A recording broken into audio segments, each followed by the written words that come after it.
Hi, my name is Megan, and I'm a yarn enthusiast based out of the Pacific Northwest. I live just north of Seattle with my husband Mike, my daughter Theo, my mom Cindy, and our dog Winter. And this is a Naughty Mess Knitting Podcast.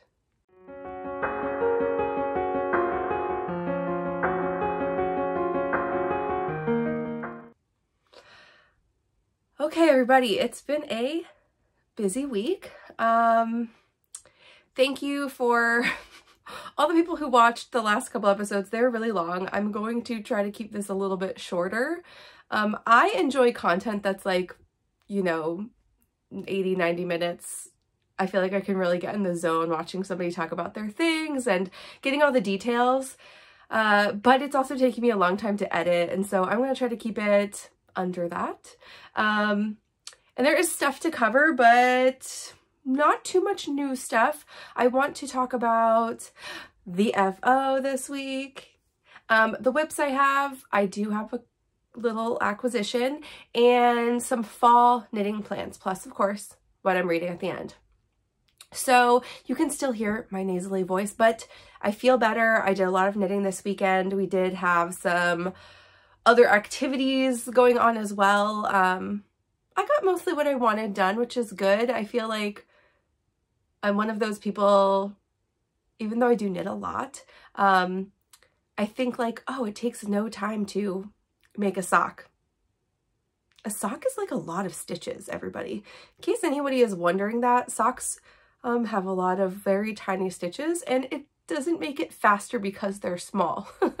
So, sometimes I think I'm gonna, whip out a sock in a couple of days. It doesn't happen. But I did make a lot of progress, and in case anyone is wondering, maybe you're not, but I'm gonna tell you anyway. I have a lot of projects, and because I have so many test knits and I do sample knits, I need to set deadlines for myself.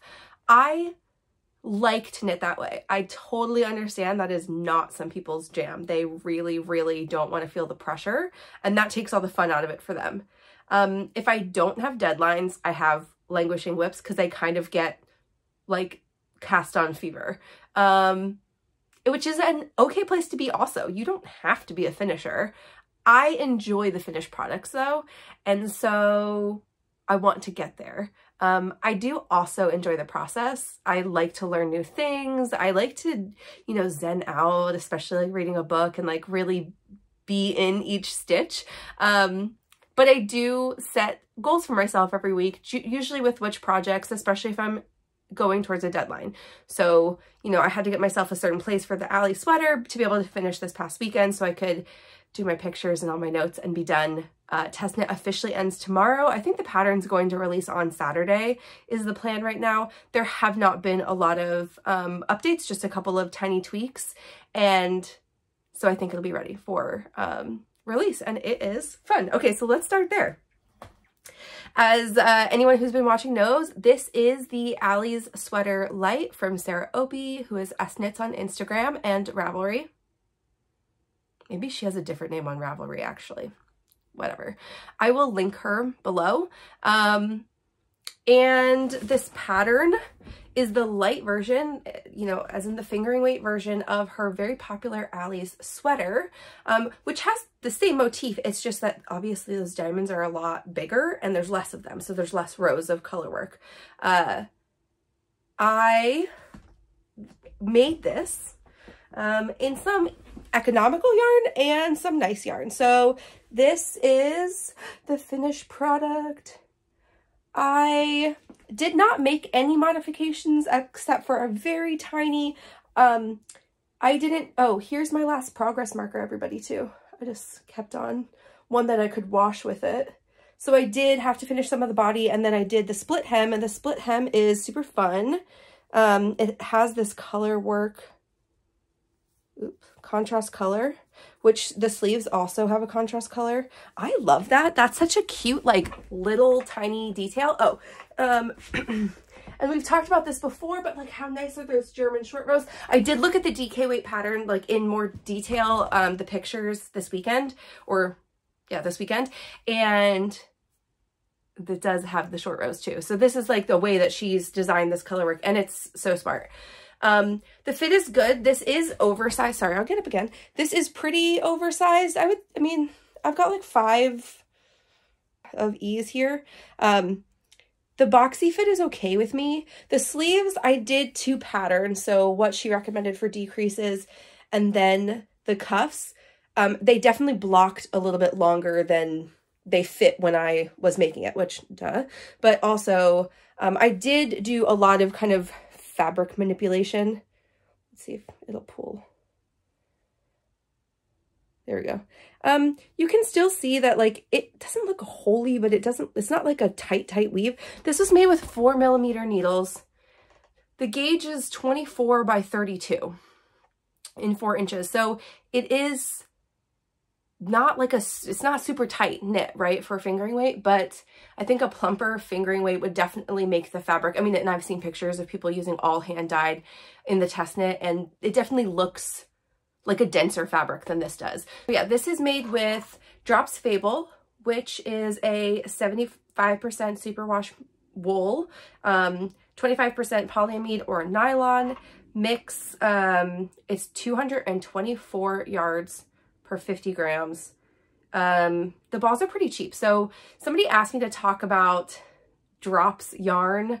I've been like featuring some dyers each week, which I'm going to talk a little bit about one dyer this week, but I have some more Drops yarn I like to use first before I sort of talk a lot about Drops. It is not easy to get in the US, right? I don't even know if there's any distributors here, but you can order it online, relatively affordable still, even with shipping. And usually if you spend over, you know, $100 or something, depending on what weekend you catch it, you can get free shipping. Not everybody wants to drop a bunch or even just get a lot of yarn they may not use. So I get that, and I will talk more about Drops. What I'll say about Fable is from this sweater, again, the gauges makes it look a little bit more open. I keep describing it as toothy, just meaning that you can even see it on the ball, but the yarn itself has like a little bit of, it's not a halo, it's just like you can see some of the fibers poking out. It's still like it's like a 4-ply. It's not a, you know, it's not a 2-ply. I don't know how to describe it other than it's a little bit toothy. It just feels a little bit more rustic, which did affect my happiness with like the body overall, because I felt like it was looking, you know, I was knitting this a lot on my desk during Zoom calls, and so I wasn't looking at it. I wasn't paying particularly close attention to my gauge. And I do feel like you could see some rows were just a tiny bit tighter, and like it wasn't like super wash where, you know, it all evens out really easily. So when I washed this, I did pull on it both directions a little bit, and it did definitely even out, and it looks like much nicer. And it felt fine in my hands. So I will say that I didn't have a problem using it. There wasn't anything I was like, I didn't have an ick factor. I'm not super sensitive, but I mean, there's my opinion on that.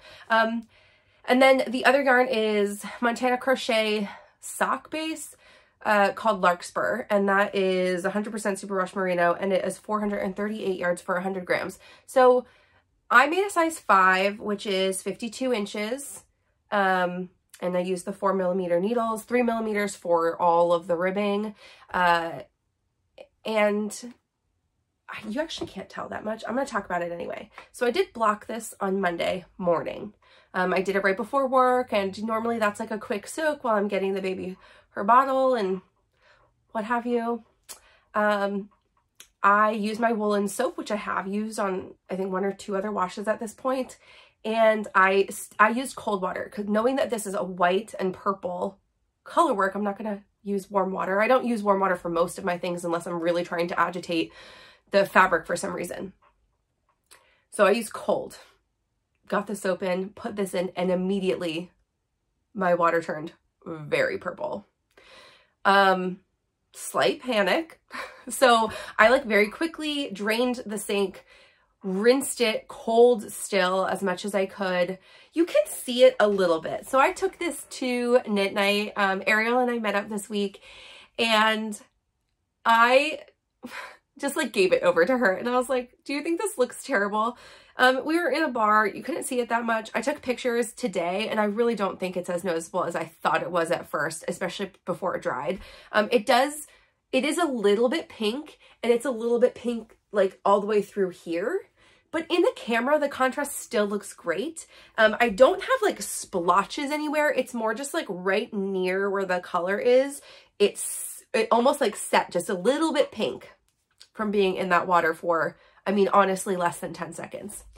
I'm disappointed, obviously. That's like the most heartbreaking thing is you finish this garment, everything looks good.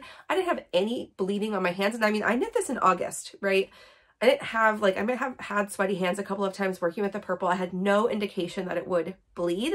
And I know purple is one of those colors that it can do that no matter what.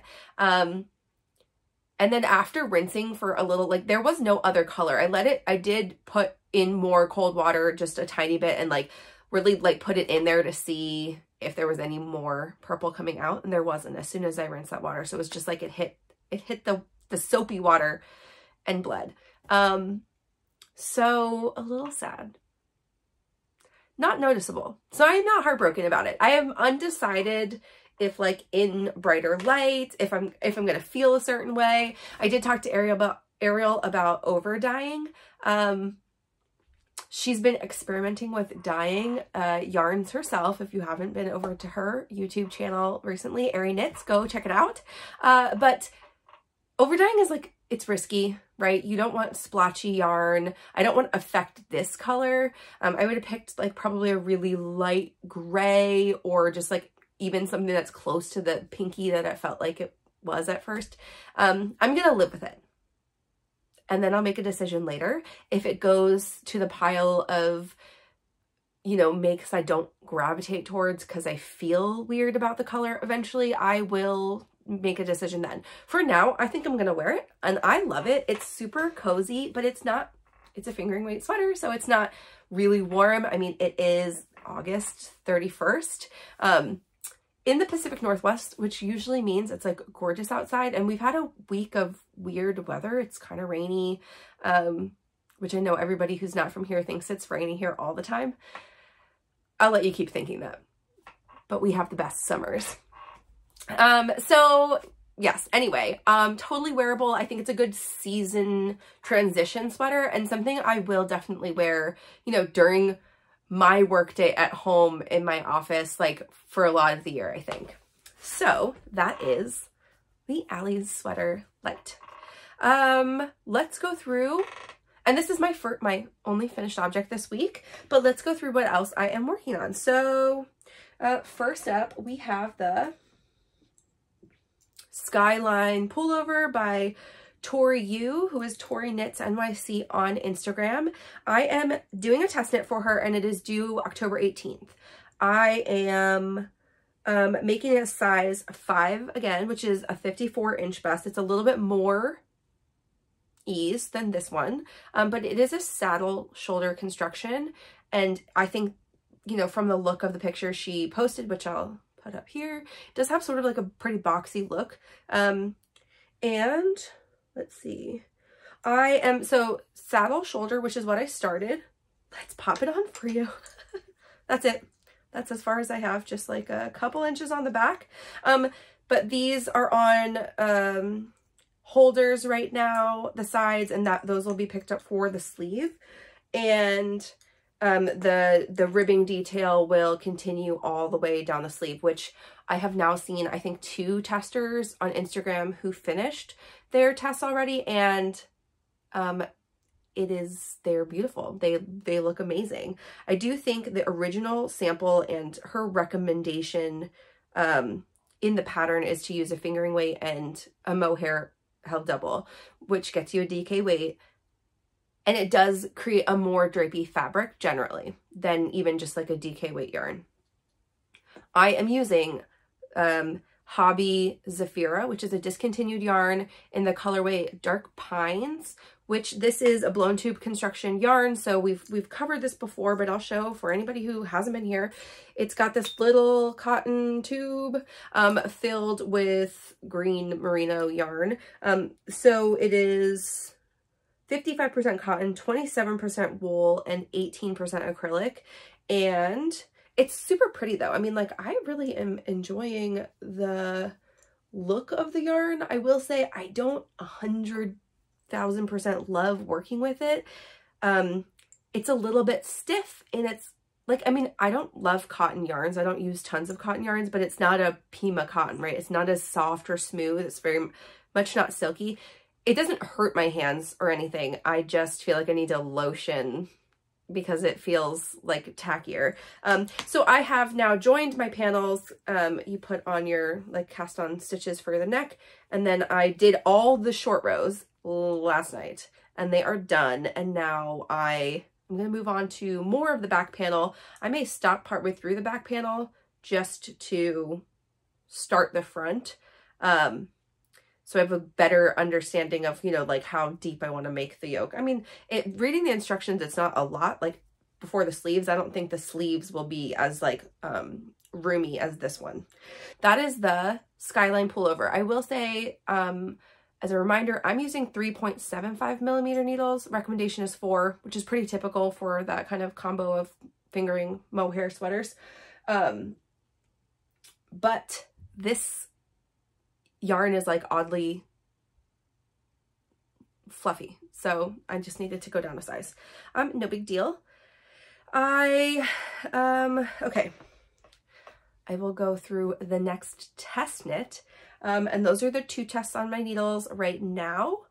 I have some news about tests later, but I showed you guys the swatch for the staple tee last week, and I did my collar, which was beige and unexciting at the time, but I am in love with this.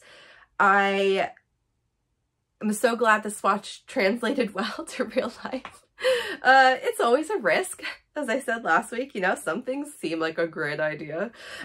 This is where I was last week. This beautiful little, this is my Hello Lavender Flock Stitch Marker. I will use this forever. I love it so much. It makes me happy, and it's the stitch marker currently that I'm putting on projects I need to feel most motivated about. It makes me happy to see it, and you know. Also, this one is nice and colorful. So I am using, before we get to what it looks like, I am making my size. So this is a really awesome pattern. Actually, I will give you the details now. So this is the Staple Tee by Jeanette at New Wave Knitting. She just put out her first podcast ever yesterday. She has great content on her Instagram. Like, she does a lot more like talking to the camera than I do on my Instagram. And so I'm very excited for her to have a podcast. I haven't watched it yet. It literally dropped today. I will watch it this weekend, but I'll link it below because it talks a lot about this test. I don't know what she says about it, so watch and find out. But she does, the cool thing about this is a made to your measurements, your yarn choice, your gauge project, which is crazy. It's a lot of work. It's a lot of math. We've gone through many iterations in the test. She's been so gracious about all of the things that people have caught, and like, just when you have gauge and size differences and different weights of yarn, and you know, you're doing your own measurements, like you have to measure to your underarm, you have to measure you know, your neck. This actually sits pretty high for a t-shirt, but she like made changes pretty quickly. She has all this cool coding in the background that spits you out what you should make. So I'm an advocate. We'll see how it fits, but the tests so far that I've completed look great on everybody. I did decide to do fingering weight, so it's the sizes made to my measurements. So you put in your measurements and it spits out how many stitches. So I did some math just to make sure, because there was no intended ease listed. I think it's something that she's going to add, but there wasn't when I was putting in my, you know, numbers. So in the math that I did, it looked like about 4 inches of ease. And I just felt like because it's a high neckline, because of the like kind of ease in my sleeve, I just wanted it to fit a little bit more closely. So I actually just dipped down the measurements I put in by like 1.5 inches. So now it's about 1.5 inches of ease, which I think I'm gonna love. And again, I get to put in whatever I want for it. Obviously, if you fudge with your numbers and then don't end up liking your product and you complain to the designer, that's your fault. But in this case, I think I'm going to be happy. So I am using 3.5 millimeter needles and fingering weight yarn.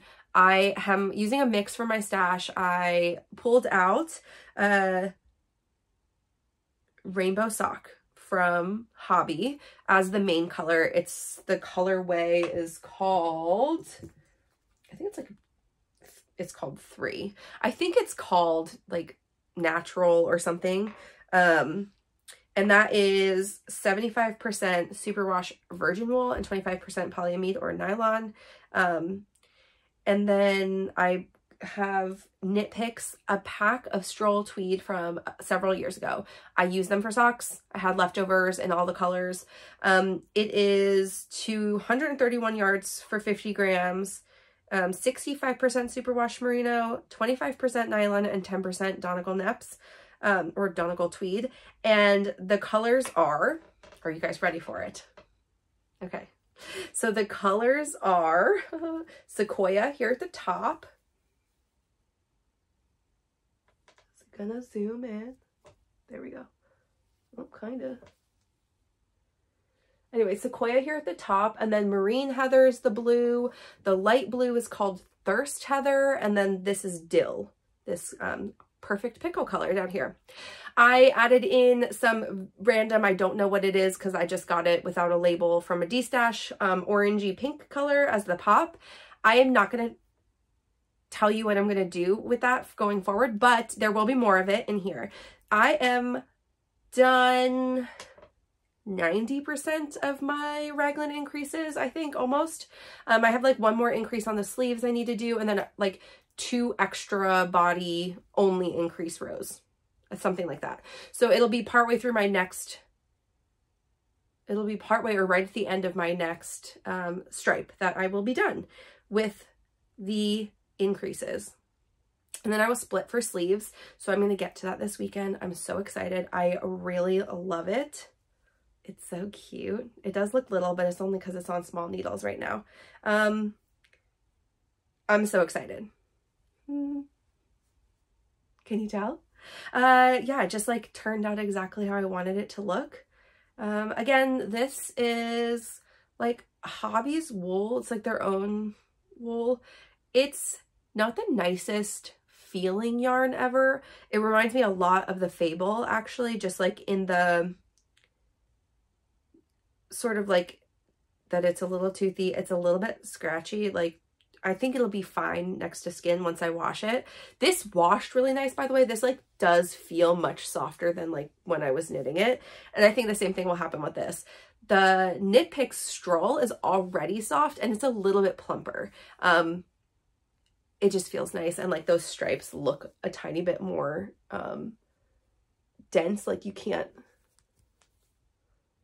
see through the stitches, or like this kind of weird row where it was a little bit tight. You can't see that in the color. Anyway, that is the staple tee, and that one is due September 12th, I believe. Is that true? Something in September, mid-September, and I need to be done with it in the next week or so, so I can wash, block, do all of the things, and take pictures and get notes over. I would love to say that I'm very fast about doing those last finishing things, but I just like to be done with the knit. I usually have to sit on it for a day or two before I wash, block, cut ends, do all the things. What I will say about this though, you guys, check me out. I knew I would struggle if the last day I have to like weave in a bajillion ends. So I did it the other day. I wove in all of up to the green, even I did the top line of the green, and then I left them because I like to wash first, block, and then snip. I do feel like that like makes them super secure. They've worked, you know, whatever kinks they need out. If there was a little bit of space or stretching, you don't have like then your cut end poking out. So I cut after. That's why.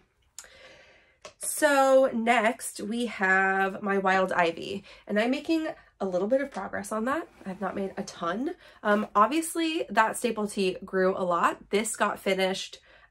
You'll see my socks have quite a lot of progress. Everything else sort of like I'm trying to work on them like every other day at least. But this one has no deadline. This one is just for me, a pattern that I got as like a thank you after test knitting for Wool and Pine. So this is the Wild Ivy from Wool and Pine Designs. Wool and Pine is cool. They are like a design company where I think both of the gals that run it equally do designs, just like do different ones or design together kind of. So it's Abby and Celine. I am on their Discord. So they do announcements there. They do like test announcements there and pattern releases, and you can get extra discount, and people just share what they're making, Wool and Pine or not. But there are a lot of people who make their patterns and they are beautiful. One thing I really love, we're going to talk about this more some other day, but they are size inclusive in a way that I feel like is meaningful because they vary their testers a lot. So it's not just the same people in both bigger and smaller sizes testing. And they generally do a sample before and during testing that is someone in a larger size with like professional photography. So you can see in the best light what somebody looks like who's a little bit, you know, more voluptuous in one of their designs. And they have all different kinds of designs. They're not all form-fitting or all super oversized or what have you, which I love that variety. I think it's great. So it's a top-down raglan style t-shirt with a front panel of lace, which is the kind of fun ivy leafy pattern. And it is size 5, 44-inch bust. I think I said this last time. I'm using 4mm needles, and I'm pretty sure I'm off gauge just a little bit. So it, like stitch gauge especially. So it is a little bit wider than, you know, I don't think it's 44-inch bust. I did want it to have 2 to 4 inches of negative ease, and I think it'll be pretty close to 0, which is fine. And I'm using Backloop Yarn Co's Cashmere DK in Evergreen, which is such a pretty color. Like I love it so much. The way that the skein is like, I think I said this last time, I did helical knit at first. I just didn't feel like I needed to keep doing it. The skeins like are pretty varied. I'm not seeing like a lot of color pooling. I mean, it's variegated, but it's green. Like, you know, there's darker and lighter patches. You can especially see on the back, like it just looks so nice. There's no weird, you know, really light spots or really dark spots. I did progress. So, did I even put a progress keeper on here? I don't think I did, but I had done, you know, part of one sleeve, and then I finished both sleeves. I did not add body stitches or body rows yet, but I will do that this week. I want to get done with the decreases. I wanted the sleeves to be done so I could try it on and really truly see how it would fit before I decide I'm done decreasing and I'm ready to increase again, because it kind of has like an hourglass shape. You can skip that. If you don't want it to be super tight, or you want it to be just tight in your bust and be loose below, that's cool. You can do that. And it's written into the pattern that way. You know, they're optional. The last sweater on my needles is the Whitmore sweater by Amy Loden, who is the Tailoress Studio on Instagram. It is a lace work circular yoke construction. It is fingering and suri held double. I think the original is probably mohair, but I wanted to make it with the suri. And I am using Woolberry Fiber Co's Natural, which is, I keep not writing this one down, but it is Very natural, 100% non-superwash, 20.5 micron merino, which is 400 yards for 100 grams. And then their berry surrey, which is 328 yards per 100 grams. And they are both in the colorway, which I just love this color so much. They're both in the colorway I Smell Snow. And it's such a beautiful, beautiful, subtle neutral. There are definitely very, you know, it's variegated. It's got grays, a little bit of like, it's like greeny gray, pinky kind of peachy tones, and then that sand colors is the biggest color in there. And I had the collar done last time, and now I have the collar and about half of the first lace chart done. And there's only a small lace chart after this is done that is actually just changes. Come on. It changes by size. So I think, you know, in order to have for your bigger sizes, a deeper, you know, lace pattern, which is appropriate and a great way to do size inclusive circular yoke patterns, which I feel like sometimes are not, really taking into account the body and how it changes when it gets bigger. Yeah, so this one, it's great. So far, I'm loving it. The repeat is small, so it doesn't feel like I'm not having to remember a lot of yarn overs or a lot of decreases or whatever. And it sort of has like a single per repeat. It has like a single kind of ridge down the middle, so it's kind of easy to find where you are in each row. So I'm really liking it. I am going to keep adding length to this. I'm hoping that I can get, you know, a lot of it done this weekend. It did actually go really fast. I mean, as it gets bigger, it's going to take longer. And that is that. I am making this for my best friend, and so it is not my size. I'm making a size 4, which is actually a small. That's the equivalent, and it's going to be 41.5 inches is the bust for that, and the recommended needles is a 4mm, and that's what I'm using. I did do a little baby swatch for it because I don't think Sarah's going to be very picky, and I, you know, as long as I'm monitoring as we go and it doesn't turn out to be huge or itty bitty, I think we're going to be fine. My last whip is my Farmer's Daughter Fibers Sock Squad for August. It is August 31st. I will get them done before the deadline, which is September 7th. I will get these done this weekend, hopefully. Again, socks take longer than you think. But I'm doing the Charlotte method, which is 2 at a time separately. So I'm about to say, I'm actually like on the exact same row because I finished my gussets on my decreases. So I'm totally at the same place for both of these, and this is how they look. I'll just pull up one. I like it a lot more than I did last week, so that is good. It's a fun pattern. It's got a, like, when it stretches, it looks nice. It's got you know, essentially ribbing, but every other rib is got a little bit of a cable-ish detail. It's just right twists and left twists. You can see those pops of yellow in there, and I decided this was like a real, for some reason, these socks have really been holding me up, but it was a real decision. I started the heel with a different color on the first one, and I hated it. It just was not a good combination with this. I picked like a greeny brown, and I thought like there are these, this color is yucca. And I brought the calendar down this week, and because of what we're going to look at Acquisitions, I did get my September yarn, but this is the picture they have for it.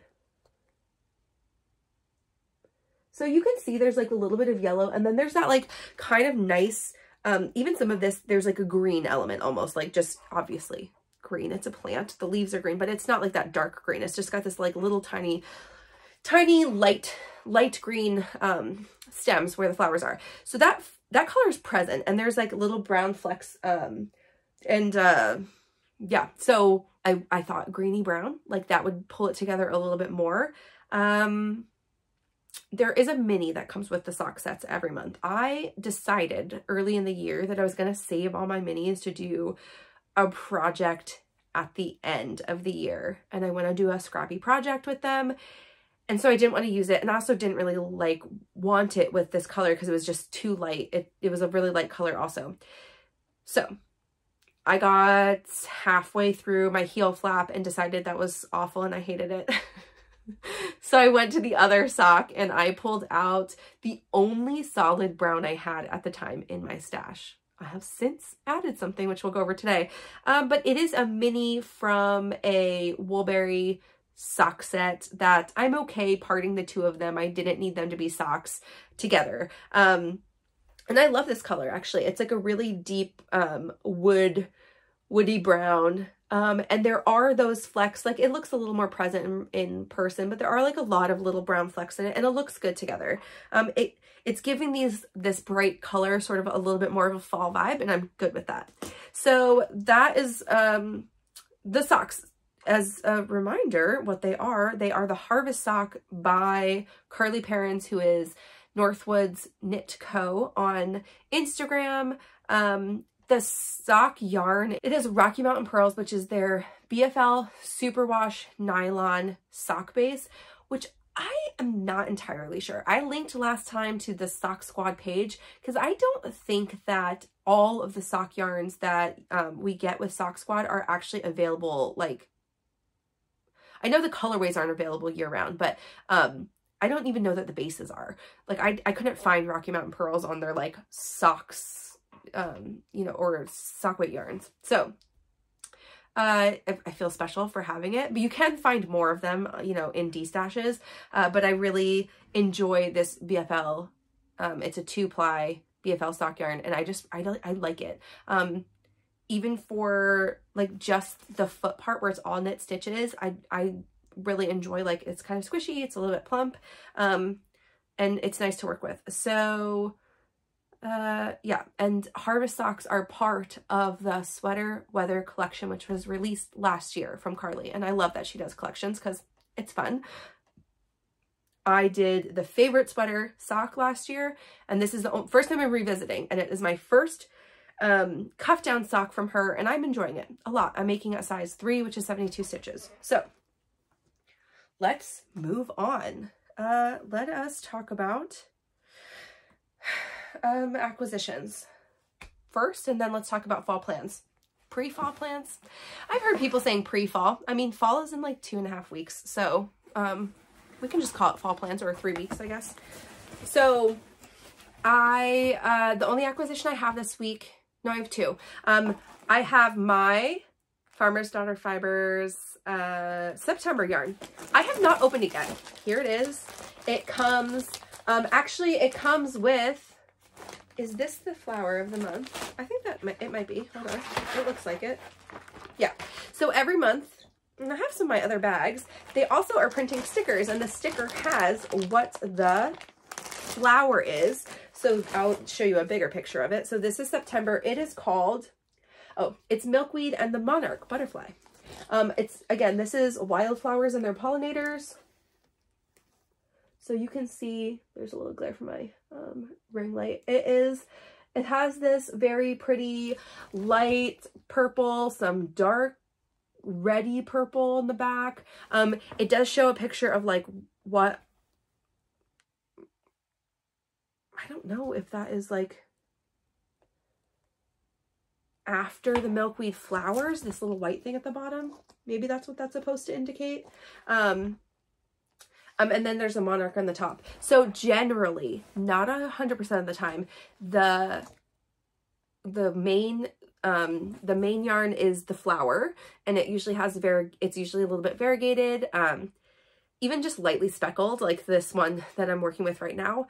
And the accompaniment, the mini, is usually more like the colors of the pollinator. So I didn't open it yet because we're going to open it together. But my guess is, and you can take a second to guess too, I am guessing that this is going to be, gosh, I'm going to guess it's a light purple pinky yarn with those dark flecks in it, and maybe even a little bit of blue and white from these kind of extra pictures at the bottom. And then I think the mini is going to be either black or really orange. that'll be an interesting combination. So let's open it. It is not open. I really haven't seen it. And I didn't see anybody post yet. I mean, this will get posted. This video will get posted September 1st, which is the first day of the month. So we're not spoiling for anybody, but sorry for all the noise.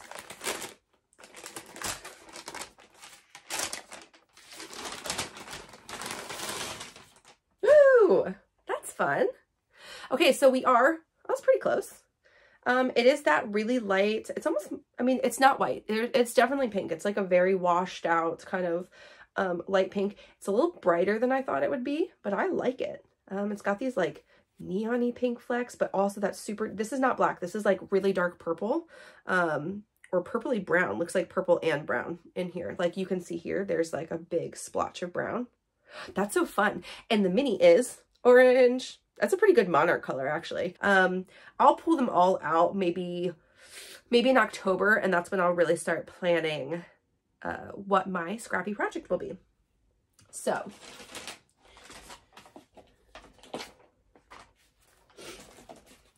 I will show you guys them together one more time.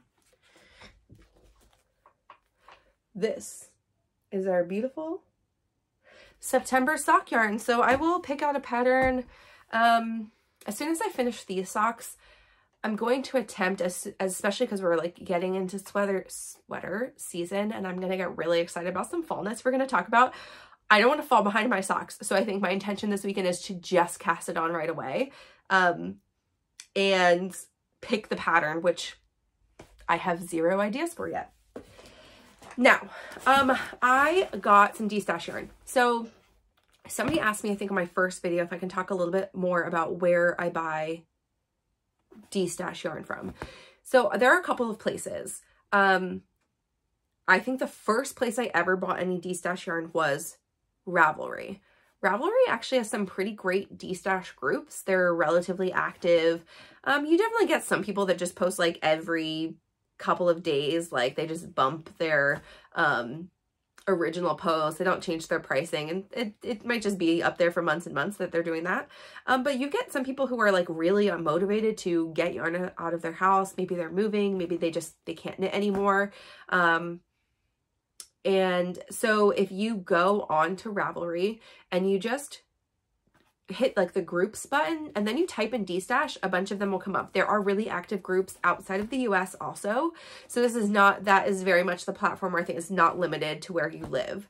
And what's really nice about it, and what I have found, is I've gotten some of my commercially dyed yarn that is not as readily available in the US from Ravelry Destashes, even in smaller quantities, because I want to try them. And again, I don't necessarily want to buy tons without having felt them even. And you get people who like maybe traveled and picked up a skein, or maybe they made a sweater and then just had some extra left over, and they will post those. So that is a great place to go. Now, Ravelry, I think, is a little harder for communication. A lot of those groups, if you click in, like they'll just link their stash. They've filled out their stash pages, and it's listed under the will, sell, or trade. You have to hunt a little more. Prices are not as like apparent. And then you have to message somebody and hope that they're actively still like trying to sell stuff.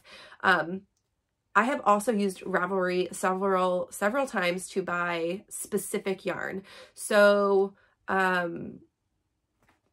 if I'm looking for more of something for a project, or I need a very specific, like I'm doing a color work or something in a particular yarn and I want to have the same dyer, but I want a different colorway, I've done that. Again, if you miss pre-orders, you're sort of out of luck for some dyers. And what else do I have to say about that? Okay, so that's one way to look too. So in search of, so the way I do that is look for the specific yarn.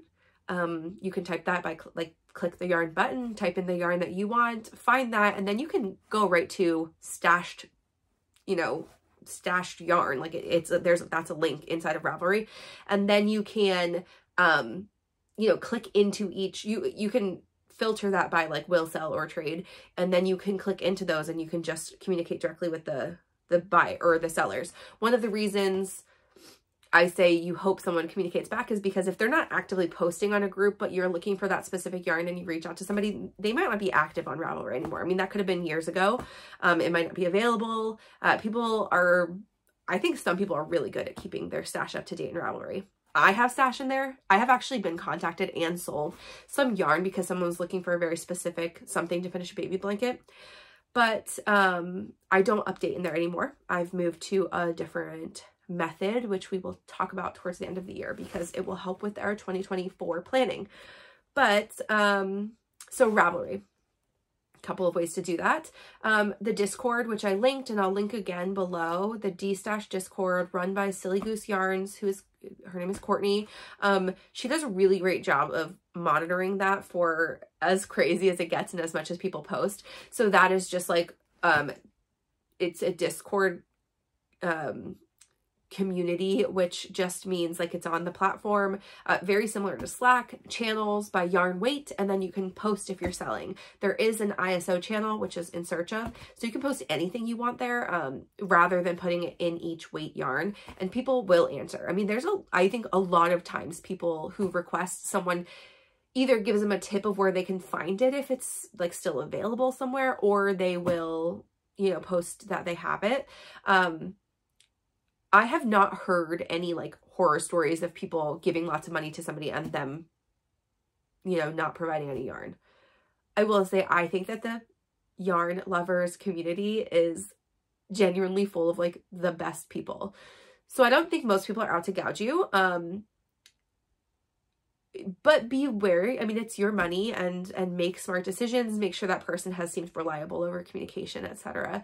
You will see some people like regularly post in there, and those people are very, very reliable. Like Juliana from Purl Back Knit Forward. I think that's what her handle is on Instagram. She posts sometimes. I've gotten several orders of yarn from her, and her stuff is great. The other place that I will get Destash yarn is Instagram. There are a lot of Instagram Destash specific accounts. So that's where I got this yarn, which we'll talk about in a second. But you can see people, or people will also flash sale in their stories. So it just depends. Like, you got to be following the yarn people to know this. Lots of people like Juliana at Purl Back Knit Forward. Her stories are like the bane of my existence, but also the best things ever. Whenever anybody like that she catches wind of like destashes and other things, she reposts them in her stories. So if you ever want to just like know about yarn sales or yarn giveaways or yarn destashes, that's where I go every day for my information. And also just, you know, other people I follow. So this one is from somebody I've bought from many times, both as a dyer and as a destasher. That's actually how I met her. And that's Erin Balala, of course. So Erin had a flash sale last week. And there's just some inventory like in her destash she wanted to get moving. And some stuff she recently posted too. So I actually wanted okay. I put this on hold a month ago, more than a month ago. And I just told her to send it to me when she sent me my August order. And then I ordered more from her and she said, I'll just send it all together. So I said, okay, that's good. This is, I'll pull this out of here. This is Woolberry DK. So she had 4 skeins of this. It's called Rustic is the color, and it's Berry DK, which is 100% superwash merino, 231 yards. I have a couple of ideas. Let's see. Whoop. Looks a little lighter on the camera than it really is. It's this beautiful barn red. That's what I think it looks like. It's like the faded panels of a barn, but also like the deep where the paint is still good. So I have 4 skeins of that. And here are my current ideas. I've got a bunch of different ideas, and I think this will be, you know, a next year cast on. But I have not made from patterns from a lot of really popular designers. We've talked about this before, but I'm kind of new to garment knitting. I mean, I've made a lot in a short period of time, but I've made a lot from test knitting, and I got into test knits for less popular designers early on. They were some of them people I had like tested hats for, and then I could test a garment, or whatever. And there are a bunch of size inclusive designers that I really like their aesthetic, or, you know, at least some of their patterns, and I want to make something from them. So for that, I'm thinking I might do a top from Sorry Nordland. I could do most of her tank tops. Her patterns eat yarn. I was looking at them for like my size, and even like the Foxberry summer top, which is like the short sleeve version. It's like you need a sweater's quantity, because like those bobbles at the top take up quite a lot of yarn. I'll show that one up here. That's one of my, it's always on my wish list. It's so cute.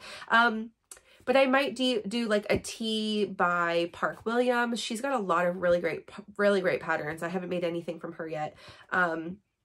Jennifer Steingass also has a couple of DK patterns that either are written as either short or long sleeve, or, you know, you could just mod it to be a short sleeve.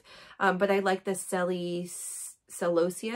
That's the one I kind of like for this colorway too.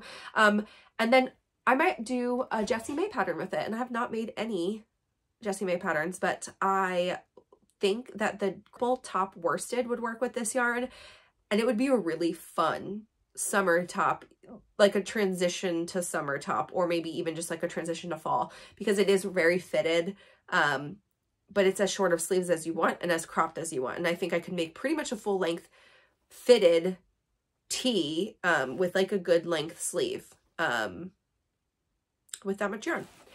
It is not enough. 4 skeins is not enough for me to make a sweater, and I knew that going in. So I knew I could either supplement and do some color work, do some stripes, do something to make it work. And then I got fiber. That's really what I wanted from the order. So I will talk about these very fast because I don't know that much about fiber, but I've mentioned this before. I am going to hopefully do a spinning class this fall. And with Katie and Ariel from Pacific Knit West, my knit group, and they've already started. They both got e-spinners. Ariel upgraded her e-spinner. And she's like, I mean, she brought yarn for me to look at this past week at Knit Night, and I can't believe it. It's gorgeous. Like, she did an amazing job, and she just started. So I got some of this fiber. I got 3 things, and I'm going to share because I really don't know what I will like, and I don't want to just like keep it forever. And Ariel's like moving quickly, and I know Katie wants to try some new things. So this is called, this is an art bat from Yanni Makes, and it is fine merino wool. It's 19.5 microns and organic Polworth plus Tussa silk plus Sari silk. That's a lot of things. It's really pretty. It's going to have a glare because of both the label is like holographic. Okay. It's got this like, it's orange. It's definitely like orangey. It's got a little bit of tan in it, and then some of these like bright pink colors. This super lovely green, I like really like it. The color is called Slime, and it does kind of like, yeah, it's good. It's a good name for it. This is 60% merino and 40% mulberry silk, and it is from Stash Lounge. And then this one is called Aster Violets, and it's a Rambouillet 100%. And this one is, well, here at the back is a better view. It's actually got like a very periwinkle, very like gray lilac, and like a purple in there. So that's a super fun color. Okay, my last Destash purchase from Erin is a couple more skeins of Woolberry. I think she's in the collective, so she like always has extra skeins, and I know Erin likes a mystery buy, so I think sometimes she gets them, and it's just not what she would knit with. So I got 2 of these. This is Driftwood, and this is But First Coffee. And But First Coffee is really close to the color I am using in those socks. I mean, it's maybe the same color, or, you know, almost. I actually think there's a little bit more of this like caramelly color in here. The other ones are just really truly brown. And then Driftwood is this really gorgeous, it's like a honey brown. It's so fun. It's between like an amber color and a brown. And I've got some plans for that. And then I have Lucky, which is berry sock. Oh, sorry. These two are berry merino, which is their 100% superwash merino base.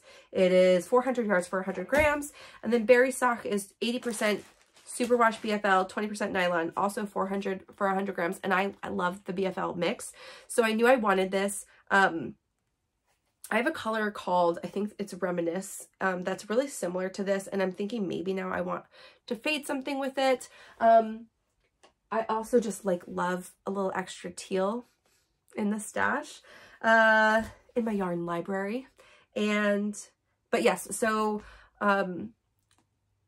it's not in my winter palette, but I am craving, and maybe not for me, just I'm craving making something with really fall colors. So that is something I'm kind of planning for mid-fall. I think I need to do it when the weather is like gray and rainy and I can celebrate all the decaying trees, etc. We are in Washington here and it is green still. So little known fact is, if you've never visited here in the summer, it doesn't rain. It's gorgeous. It's beautiful. Of course, it's raining this week, which is super rare.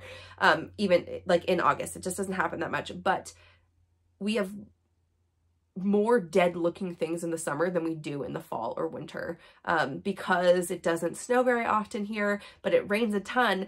The grass is really green in the winter. It's very dead right now. And like all of our evergreen plants, which we have tons, not just the evergreen trees, we are the evergreen state, become super green and luscious looking again. Like all my rhododendrons look like they look nice for the rest of the year. They look real sad right now.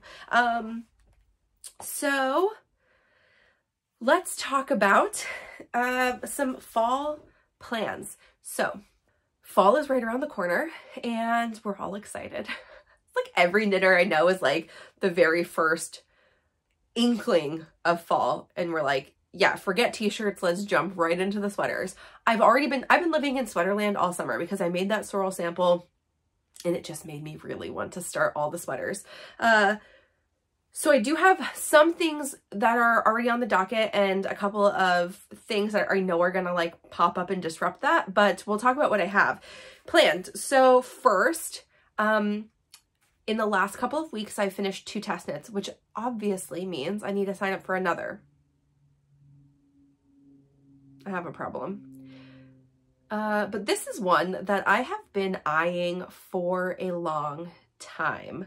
I'm going to give more details next week, but I will put a picture of it here. It is called the Aisling sweater and it is by Maddie, who is Momer01, I don't know how you say that, on Instagram. And she has been teasing this sweater. I think like I first saw it in April, maybe.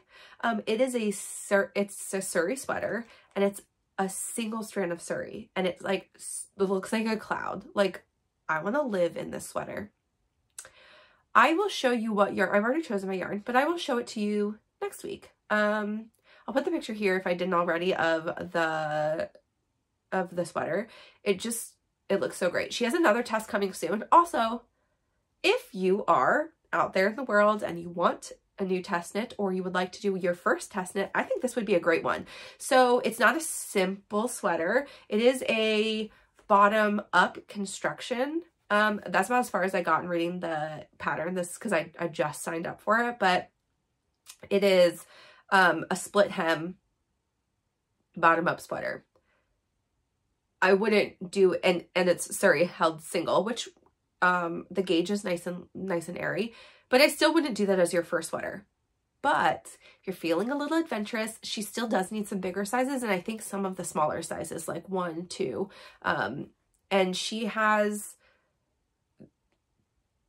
the testing call in Ravelry. So you just have to find her Ravelry page. I'll try to link it below if I remember. And you can see the details there. She gives, you know, yardage estimates, etc. And this one's being hosted on Slack. I love when tests are hosted on Slack. Slack or Discord, either of them, amazing. As a tester who's done tests of all varieties, I mean, from in every platform, Slack and Discord are my favorite because you have the ability to make channels and you can have side chats. So if there's somebody I recognize, a friend in the chat, somebody who I really like, love their thing, or I have a question, I don't want everybody to see my question, or for whatever reason, you have an instant way to reach out to them. Of course, you kind of do with Instagram too, but I just feel like your conversations don't get muddled inside of Slack.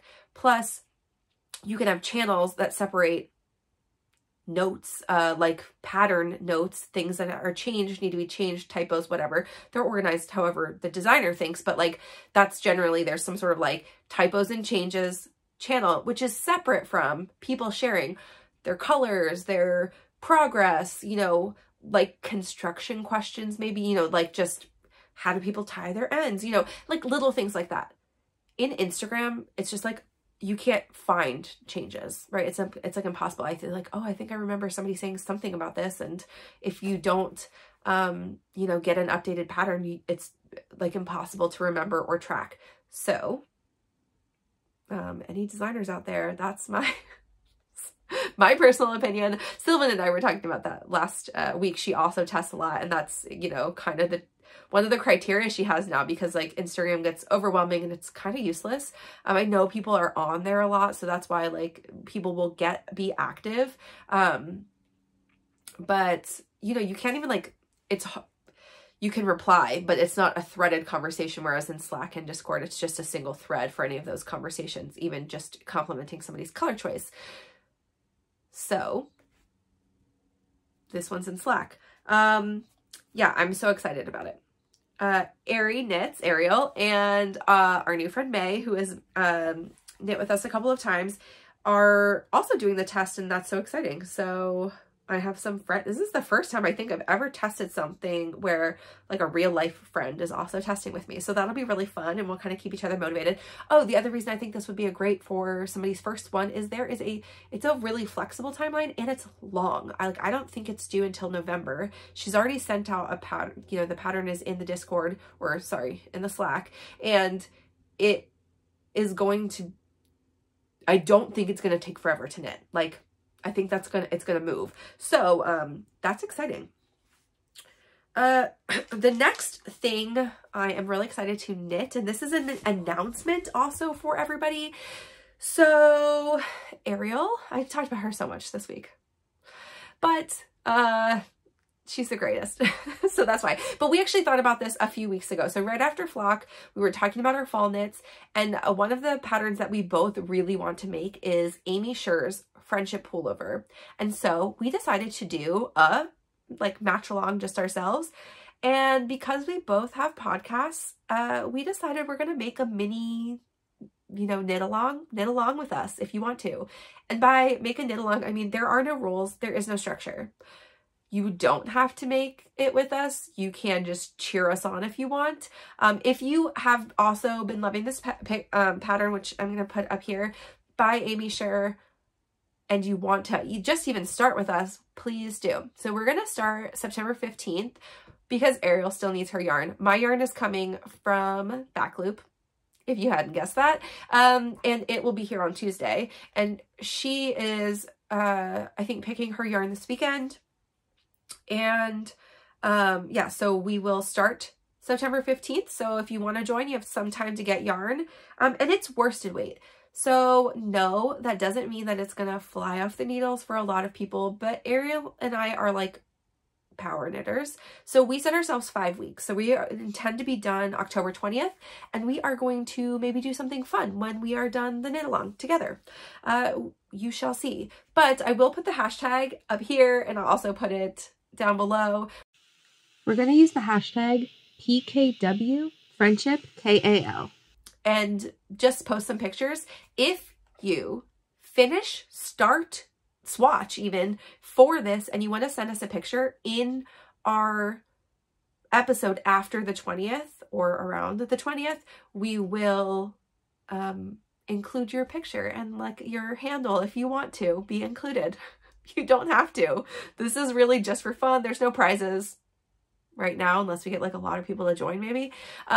But we just, both of us want to support Amy Scher. We also love the look of it. I am going to do the funnel neck, and we'll talk about this once we start making. I'm going to do the funnel neck. I think Ariel decided she's probably going to do the crew neck, but we'll see, which both are options inside the pattern. I'm so excited though. And then the whole of, or most of us from Pacific Knit West have also been talking about a boucle make together. I don't think we're all going to use the same pattern, but we all are going to use boucle yarn, and everybody's excited. And I think we're all going to make sweaters. I don't think we've all picked what we want to make yet. And I have 2 options, and I'm going to decide between that once it comes down to it. And I'll share that here. And then we also several of us from the summer market got in my Neon Era. Oh, I want to talk about the summer market eventually. Maybe when I start my boucle knit, I will pull out what I got from the summer market. But EKF had a summer market in July, and Sylvan and Ariel and our friend Katie all went down and bought a lot of yarn and brought me back a ton of yarn because they're the nicest humans. And so we got in my Neon Era to make hats. Not the same hat, just so we can all have bright pink hats. I want to do this before it gets gray because I think it's going to be the best pick-me-up when it is gray and I go walk the dog and I have a neon pink hat on. That sounds so fun. And that is all for my future knits right now. These are all things I will cast on within the month of September, along with whatever else strikes my fancy. I do think I will make a baby sweater in September as well, because I made my husband, I'll put a picture up here. I made my husband a like Mrs. Weasley knit sweater style sweater from the Harry Potter knits book, and it's got a W on it. His name does not start with a W, but he decided he really wanted like a school spirit sweater. So it's a W for University of Washington, where he went to school, to his undergrad, and he wants to wear it for football season, which I love. That's so cute. And so I want to make the baby a matching one because why not? Baby sweaters don't take that long. Yeah. And then what am I reading? So I finished 2 books this week. I finished Love and Other Wild Things by Molly Harper. That's the one that's like based in the bayou in a small town where like mystical creatures of all sorts and humans live in harmony.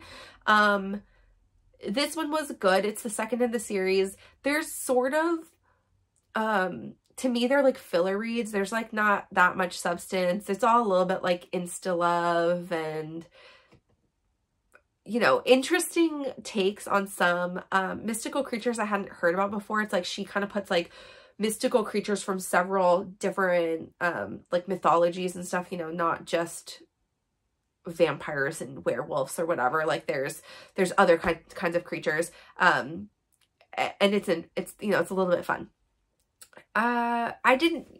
These though, I don't think I'm gonna like whip through the series. I want to read them when I feel like I need a little something funny and kind of light, but also like a cheesy romance. I also I started and finished a new book called A Deadly Education by Naomi Novik, and it is the first of the Scholomance series, which was recommended to me by Katie, and she recommended it and I said, great, I'm going to get it from the library, and I put it in my, my queue, like to borrow, and it just came up, to borrow like a lot more quickly than I thought it would. And I was like, yep, I am here for it. I want to read this. And so I did not know what to expect. It was a little darker than I thought it was going to be. So basically this is like magicians, I don't even know, like living amongst us really, I guess. I guess it could be like right now. And, but they are dealing with like these like malevolent creatures of all sorts trying to like suck their souls. That's like the basis of it. And so the older magicians of the world have created this school that puts them all together And they like learn magical skills to combat these creatures later in their life, and create alliances for protection also later in their life. And so that like you're less likely to get caught out by yourself. You're like amongst your peers, but people are like dying constantly in the school. It's brutal, but the main character is like a very saucy, could be the worst, most powerful evil witch ever if she gave in to the evil. But she's like just a good person who's got an attitude. And it is her, you know, becoming grudging friends with like the hero of the school who everyone fawns over. It is super fun. It's not a romance, really. It is like a coming of age and kind of like learning about yourself sort of book. I enjoyed it. I will read the other ones. I have the next one on my like request list from the library, and so we'll see. And then I am reading still on my Kindle The Things We Hide from the Light by Lucy Score, which is the second of the Knock 'Em Out series. Really enjoying it, just haven't been reading much at night, and it's going a little bit slowly, but that's okay. And then I have also been listening, so actually I started this book several weeks ago. I think I even renewed it at the library, and it is called Kushiel's Dart by Jacqueline Carey. And I read at least the first book, if not like the first two in the series, when I was like 15 or 16. I probably shouldn't have been reading them at this. So this book is based in like an alternate world that's kind of medievally, right? Like in that people use swords still, etc. And she is a sex worker slash spy for her mentor.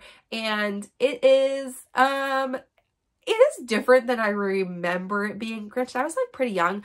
It's a little bit slower moving, and I sort of hate this. It's got that element of like the narrator is her telling things that happened before, and so she's constantly adding that like, if I had known then or whatever. So it's like the way that the author decided to sort of foreshadow a lot of things. I don't love that. I don't know. I find it a little bit annoying. I'm gonna finish this one. I'm like 30% through, and I sort of just got stuck while I wait for a couple of things to be ready for me at the library, and I'm gonna just like power through it this week. I do like not finish things, and books especially, and I'm okay with that. I read enough that doesn't like break my heart, and I'm not gonna waste a lot of time with something I hate. I don't hate this. I just don't love it. I don't feel very like drawn in and engaged right now. That might also be the narrator a little bit, and so, you know, we'll see how it progresses.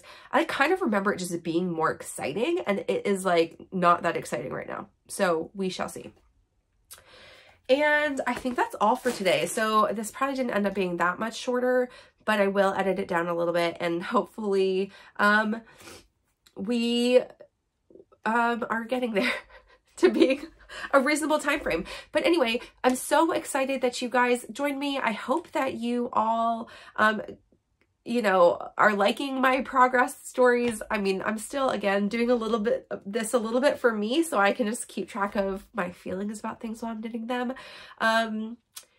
And I want to know, please comment below, what are your fall makes? What are you most excited to make? I will say there's one I didn't talk about, which is the heirloom quilt cardigan. I put a picture here. I think yesterday I like was just staring at my yarn for a couple of minutes while I was picking out what I want for the Aisling, and I was like, oh, these colors, this yarn, this would be so good for that. I need to check yardage and see if I have enough, and I might supplement some other things, but I may have an idea, and it is one that I have been watching the whole process since Catherine started designing it, and I I love it. It's so good. And seeing like people pick their palettes now. So because it's a pieced sweater too, it's like individual star kind of motifs. I think that I might start it and know that that's going to be a slow burn for me, like over the whole winter, and have it done, you know, January or February, maybe. We'll see. I don't know. Sometimes I just cast on the most random thing that strikes my fancy. And that's what's so nice about having a yarn library, just whatever floats my boat right now. So I didn't really feature a yarn dyer this week, but I did show you some Woolberry. And those are not my only Woolberries. I showed you Farmer's Daughter fibers too. They're two dyers that I love a lot. I love their aesthetics. And I think you should check them out. I'll link them below, but Sock Squad is going to be coming up pretty soon for sign up for next year. And they like people to, you don't have to, you can cancel if you want to, but they like people to like sign up with the intention of the whole year. They usually they pick a different theme, and you only get charged monthly though. You don't like pay the whole fee up at one time. And I think it comes up usually like early October. Anyway, I'll put a link as soon as I see it. I'm very excited. I don't know if I'm going to do it again, but I think like it was such a good experience. And if you want that motivation, you know, I say yes, sign up. And make all the socks. So that is it for this week. Thank you for joining. Tell me what you are working on. Tell me your fall plans, and please reach out if you have any questions here in the comments or in my Instagram DMs. I'm available. A bunch of you have been adding me on Ravelry. That's so fun. I'm going to go through and clean up my bundles a little bit, but I do have lots of fall makes and other things I want to make in there. So if you ever need some inspiration, check out what I'm loving. I will talk to you all next week. Have such a great weekend, and I hope you all get that fall bug and start planning for the next few months. I'll talk to you later. Bye.